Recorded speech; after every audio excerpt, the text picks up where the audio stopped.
لیکن نظم اس قدر عظیم ہے، یہ فصل امیدوں کی ہمدم اس بار بھی غارت جائے گی، سب محنت صبحوں شاموں کی اب کے بھی اکارت جائے گی، دھرتی کے کونوں کھدروں میں پھر اپنے لہو کی کھاد بھرو، پھر مٹی سینچو اشکوں سے، پھر اگلی رت کی فکر کرو، پھر اگلی رت کی فکر کرو، جب پھر ایک بار اجڑنا ہے، ایک فصل پکی تو بھر پایا، تب تک تو یہی کچھ کرنا ہے۔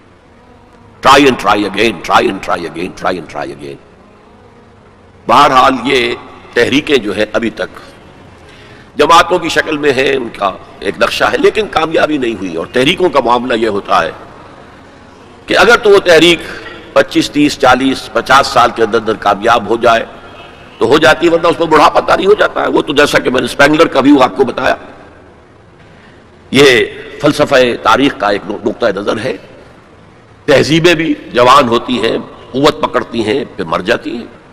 ٹوائنبی نے 20 تہذیبیں شمار کی ہیں کہ پوری تاریخ انسانی کے دوران 20 سویلائزیشنز ابھری ہیں، ان میں سے وہ کہتا ہے 12 ختم ہو چکی ہیں، 8 ہیں اس وقت۔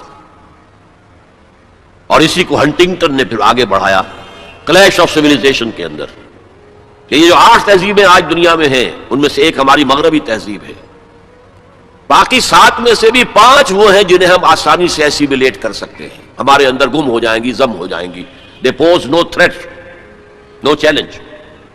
صرف 2 تہذیبیں ایسی ہیں کہ جو ذرا لوہے کے چنوں کے مانند ہیں، ان کے چبانا مشکل ہوگا، ایک مسلم سویلائزیشن اور ایک کنفیوشین سویلائزیشن آف چائنا۔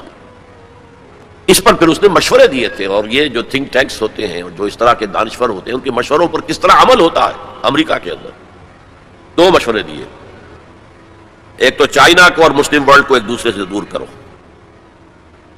چائنا کو ایسٹ ورڈ لوکنگ کر دو، ویسٹ ورڈ لوکنگ نہ رہے۔ ویسٹ میں تو عالم اسلام ہے، اگر مشرق کی طرف رخ ہو جائے گا تو پیسیفک، اکراس دی پیسیفک امریکہ بیٹھا ہوا، اور بیچ میں نیچے جو جزیرے ہیں۔ اسی مشورے کے تحت ایپیک قائم ہوئی، ایشیا پیسیفک اکنامک کوآپریشن۔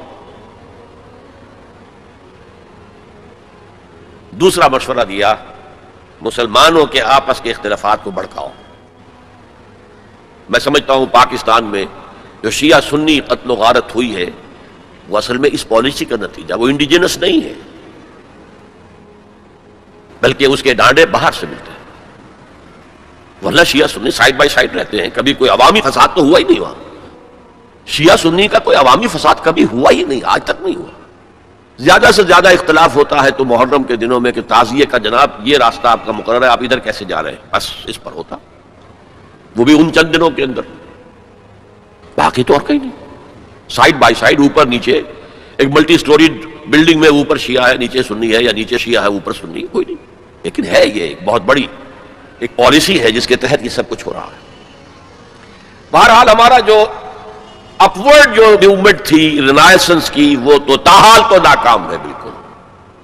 یہ جو کچھ ایران میں ہوا، یہ ایک بڑا ہی اچانک ایک فینومینن ہے جو ابھرا ہے، وہ کسی تحریک کے نتیجے میں نہیں ہے، وہ تو اصل میں ایک پولیٹیکل موومنٹ تھی اگینسٹ دی شاہ۔ اس کے لیے نہ کوئی اسلامی تحریک کے لیے کوئی جماعت بنائی گئی، نہ اسلامی انقلاب کے لیے کوئی فکر تیار کیا، کچھ بھی نہیں۔ ایک جوائنٹ سٹرگل اگینسٹ شاہ، جس میں لیفٹسٹ بھی تھے، رائٹسٹ بھی تھے، تودے بھی تھی، خالص کمیونسٹ، مجاہدین خلق بھی تھے جو ویسے مسلمان ذہن کے تھے لیکن کچھ لیفٹ کی طرف ان کا رجحان تھا، لبرلز بھی تھے، مہدی بازرگانی جیسے لوگ، اور علماء بھی تھے، آیت اللہ بھی تھے، سب تھے۔ این وقت پر آیت اللہ نے اس کو ہائی جیک کیا ہے، اور اس کے بعد ان کی آپس میں جو انفائٹنگ ہوئی ہے مجاہدین خلق کی اور ان علماء کی، وہ آپ کو معلوم ہے کتنا خون بہا ہے۔ یہ بالکل تحریک جو ہے پاکستان کی اینٹی بھٹو تحریک کے پیرلل تھی، ہم عصر تھی، ایک ہی زمانے میں، نوعیت بھی ایک ہی تھی۔ بھٹو کے خلاف جو لوگ تھے وہ سب جمع ہو گئے۔ میں نے اسے اس وقت بھی کہا تھا کہ میں اسے ایک سیاسی تحریک سمجھتا ہوں، نظام مصطفیٰ کی تحریک نہیں مانتا، چاہے اس کی وجہ سے جس مسجد میں 10 سال سے میں جمعے کا خطاب کر رہا تھا مجھے وہ مسجد چھوڑنی پڑی۔ میں نے کہا ٹھیک ہے، اس لیے کہ عوامی جذبات اتنے اٹھے ہوئے تھے۔ پی این اے کی تحریک، اس کا نام رکھ دیا گیا نظام مصطفیٰ تحریک۔ حال یہ ہے کہ عصر کی نماز جا رہی ہے اور جلوس چلتا جا رہا ہے، اور نظام مصطفیٰ کی تحریک ہے۔ نمازیں ایک دوسرے کے پیچھے نہیں پڑھ رہے اور نظام مصطفیٰ کی تحریک ہے. انا للہ و انا الیہ راجعون. وہ بھی ایک پولیٹیکل موومنٹ تھی, اینٹی بھٹو موومنٹ. کسی کو کسی وجہ سے دشمنی تھی بھٹو سے, کسی کو کسی وجہ سے, کسی کو کسی وجہ سے, کسی کو کسی, سب جمع ہو گئے اور سب نے جو ہے ٹانگ کھینچ لی. لیکن ہائی جیک کر کے لے گئی آرمی, سب دیکھتے رہ گئے. وہ سارا حلوہ جو پی این اے نے پکایا تھا وہ ضیاء الحق نے 11 سال کھایا بیٹھ کر آرام سے.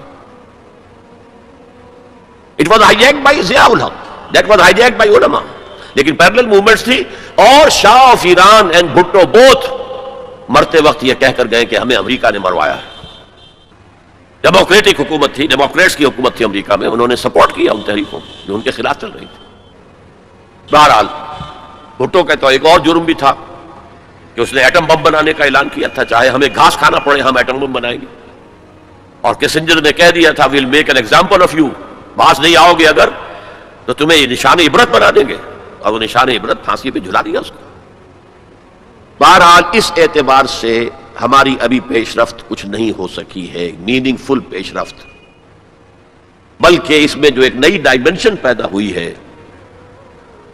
افغانستان فینومینن کے نتیجے میں, جو القاعدہ اور اسامہ ابن لادن اور ان کے ہم خیال لوگوں نے جس طرح کا طریقہ کار اختیار کیا ہے. جذبہ تو ظاہر بات ہے کہ ان کا مذہب یہ ہے, جانے دینا آسان کام تو نہیں ہے, لیکن یہ جو دہشت گردی کا طریقہ اختیار کیا ہے یہ کاؤنٹر پروڈکٹیو ہے, نقصان دہ ہے. اس کا فائدہ کچھ نہیں, کچھ حاصل نہیں ہوگا. بہرحال ہر شخص اپنی نیت کے حوالے سے اللہ تعالیٰ کے ہاں جج کیا جائے گا. انما الاعمال بالنیات, اگر ان کی نیت نیک ہے, خلوص میں اس میں انہیں اجر ملے گا. لیکن یہ تو کاؤنٹر پروڈکٹیو ہے اس وقت. اور ان کے حوالے سے اس وقت ویسٹ نے بالکل ٹارگٹ نمبر 1 بنا دیا ہے کہ فنڈامنٹلسٹ اسلام یہ ہمارا دشمن ہے, ہم ختم کریں گے. چنانچہ جو تازہ ترین رپورٹ آئی ہے رینڈ کارپوریشن آف امریکہ کی, جو ہائیسٹ لیول کا تھنک ٹینک ہے اور جس کی سفارشات پر وزارت خارجہ اور باقی وزارتیں عمل کرتی, ان کی رپورٹ میں مسلمانوں کو 4 حصوں میں تقسیم کیا گیا ہے. نمبر 1 وہ لوگ جو اسلام کو ایک نظام زندگی سمجھتے ہیں, پولیٹیکل سوشو اکنامک سسٹم بھی سمجھتے ہیں ایک مذہب کے علاوہ. مذہب بھی ہے, عقائد بھی ہے, عبادات بھی ہے, رسومات بھی ہے, لیکن اس کے ساتھ ہی پولیٹیکل سوشو اکنامک سسٹم جو سمجھتے ہیں they are our enemy number 1. We have to crush them, crush them, crush them in whatever way it is possible. اس لیے کہ ہم اپنے مد مقابل کسی نظام کو کھڑا ہوا نہیں دیکھ سکتے. اور آپ سوچئے 40 برس جو کولڈ وار رہی وہ نظاموں کی جنگ تھی نا, اس میں مذہب کا تو کوئی سوال ہی نہیں تھا. ویسٹ میں بھی سب کے سب کیا تھے, عیسائی تھے. اور رشیا کے اندر کون تھے؟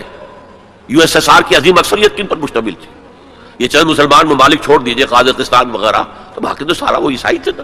مذہب کا کوئی ایلیمنٹ نہیں تھا, ایلیمنٹ نظام کا تھا. ہمارا کیپٹلسٹک نظام اور یہ کمیونسٹ نظام اس کا چیلنج بن کر آ گیا ہے. نتھنگ ڈوئنگ, برداشت نہیں کریں گے. تو فنڈامنٹلسٹ کے بارے میں تو ان کی پہلے پالیسی ڈکلیئرڈ ہے, we have to crush them. Number 2 ہے ٹریڈیشنل لوگ, روایتی علماء. یہ اپنے مسجدوں میں, اپنے مدرسوں کے اندر قال اللہ و قال الرسول پڑھنے میں ہیں, تو یہ فی نفس ہی تو خطرناک نہیں ہے. لیکن اگر یہ فنڈامنٹلسٹ کے ساتھ مل جائے تو بہت خطرناک ہے. اس لیے کہ ان کے پاس جو ہے لوگوں کے ساتھ رابطے کا مستقل ذریعہ موجود ہے. ہر جمعے کو جلسہ عام ہو رہا ہے. چھوٹا سا جلسہ کرنے کے لیے بھی آپ کو کتنے پاپڑ بیلنے پڑتے ہیں, اس کا اشتہار شائع کیجئے, اس کی ڈلوری کیجئے, اس کا اعلان کیجئے. وہ کتنے آئیں گے, 200-400 آ گئے تو بڑی بات ہے. یہاں وہ کچے دھاگے سے بندھے آ رہے ہیں, نہا دھو کر کپڑے بدل کر عطر لگا کر چلے آ رہے ہیں. تو یہ ہے کہ بہت خطرناک ہے یہ اگر مل جائے فنڈامنٹلسٹ, تو انہیں دور رکھنا ایک دوسرے سے اور ان کے آپس کے اختلافات کو بھڑکانا ہے تاکہ یہ کبھی متحدہ قوت نہ بن سکے ٹریڈیشنل. تو یہ ہے کہ بہت خطرناک ہے یہ اگر مل جائے فنڈامنٹلسٹ, تو انہیں دور رکھنا ایک دوسرے سے اور ان کے آپس کے اختلافات کو بھڑکانا ہے تاکہ یہ کبھی متحدہ قوت نہ بن سکے ٹریڈیشنلسٹ. تیسرے انہوں نے کہا ہے ماڈرنسٹ ہیں, جو اسلام کی ایسی تعبیر اب کر رہے ہیں جو ہماری تہذیب کے ساتھ کمپیٹیبل ہے. یہ جو ری انٹرپریٹیشن آف اسلام ہو رہی ہے to make it compatible, with the western civilization. وہ کہتے ہیں کہ یہ ہے اصل آدمی اور ان کی مدد کرنی چاہیے, انہیں سپورٹ کرنا چاہیے, ان کو امداد دینی چاہیے اور ان کو میڈیا پر ان کی اپیئرنس کا اہتمام کرنا چاہیے, اس لیے کہ ان کے پاس کوئی اور ذریعہ تو ہے نہیں. مسجد میں کون گھسنے دے گا انہیں؟ وہاں کون ان کے پیچھے نماز پڑھے گا اور کون ان کا خطبہ سنے گا؟ جوتے لگ جائیں گے. لہذا ان کو جو ہے میڈیا پر لاؤ, اور اس پر عمل ہو رہا ہے. اور آخری اس نے کہا جو خالص سیکولر مسلمان ہے وہ تو ہمارے ہی ہے, اس میں تو کوئی اشکال ہی نہیں ہے. جو یہ سمجھتے ہیں کہ اسلام نام ہے نماز روزہ حج زکوٰۃ کا, عقائد کا, کچھ رسومات کا, عقیقہ ہے, شادی میں ایجاب و قبول ہے, مردہ کو دفنانا ہے, کفنانا ہے, بس تو کرتے رہیں گے, ہمارا تو کوئی ان سے جھگڑا نہیں ہے. باقی وہ اس کو کوئی سیاسی نظام, اس کو کوئی معاشی نظام, کوئی معاشرتی نظام سمجھتے ہی نہیں, سیکولر ہے. لہذا ان دونوں طبقات کو